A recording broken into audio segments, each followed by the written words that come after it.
So now I am going to explain the poem line wise. Okay, first of all you should underline some difficult words or the new words.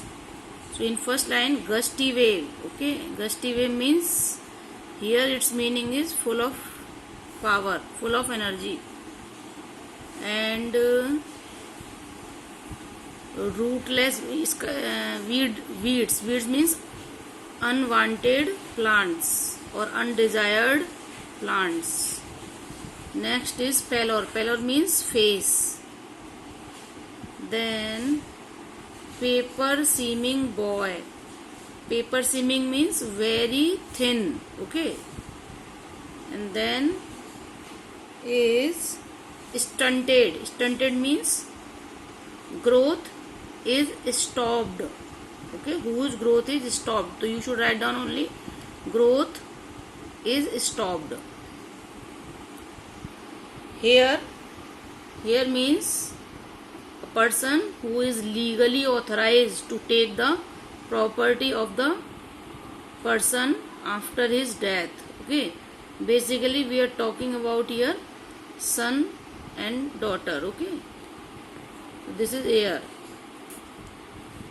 Twisted bones, this is a disease in which bones becomes twisted. Reciting, basically reciting means reading, but here meaning is carrying.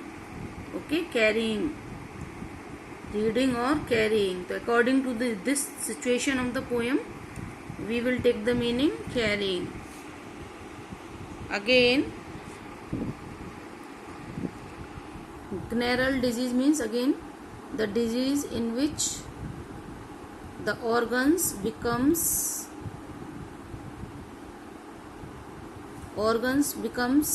twisted or they bend down. Next is unnoted. Unnoted means unnoticed. And then tree room means hollow tree, a tree that is having some hollow space. So you can write here hollow tree. Other than this means study going on in the class. Okay, study going on in the class. Now the second stanza, you should write down the meanings.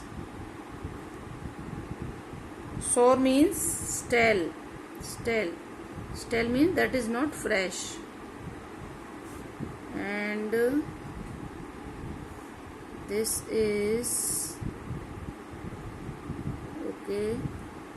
Open-handed map means map that can be understood easily. So an easy map, you can write down an easy map. Then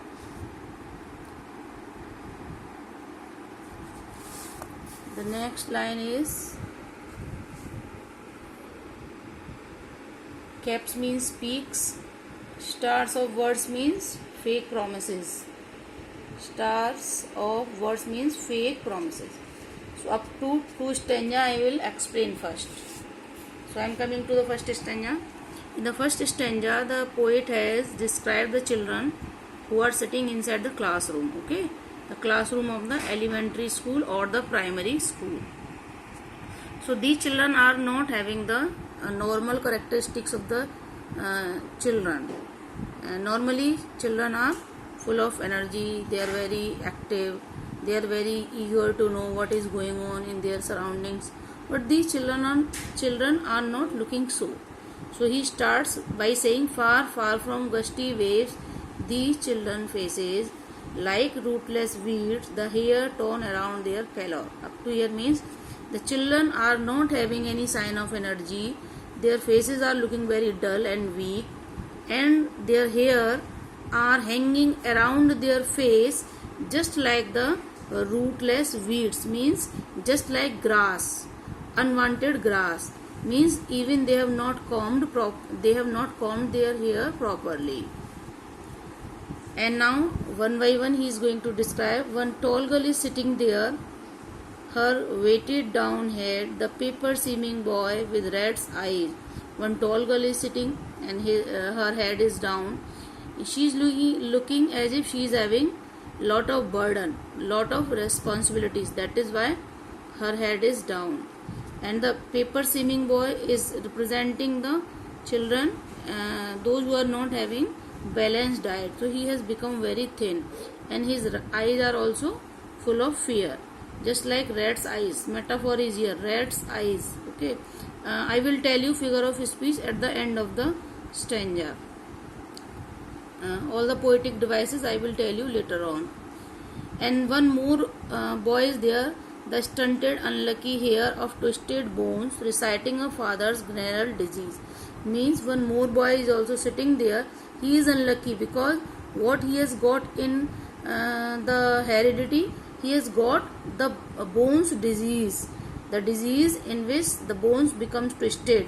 So he is carrying, or he has received the disease from the father in heredity. So he is unlucky. Okay, and what he is doing, he is reading one lesson from his desk. Now at the back of the class, one other boy is also sitting. He is a young, sweet, unnoted boy. Means no one, because he is sitting at the back, so easily he is not noticed by the teacher. But the good thing is this, that he is sweet and young, and he is not interested in the study that is going on inside the class. What he is doing? His eyes lives in a dream of a squirrel's game in a tree room. Means he is thinking about the squirrel's game. He might have seen any squirrel that was moving around the tree. Sometimes she was going inside in the hollow tree, or then coming outside. So he was enjoying that game. So at present time he is thinking about the same game. He is not interested in the study, rather than he is more interested in the squirrel's game. Okay, the poet has described only the slum children, those who are studying in the elementary school. Now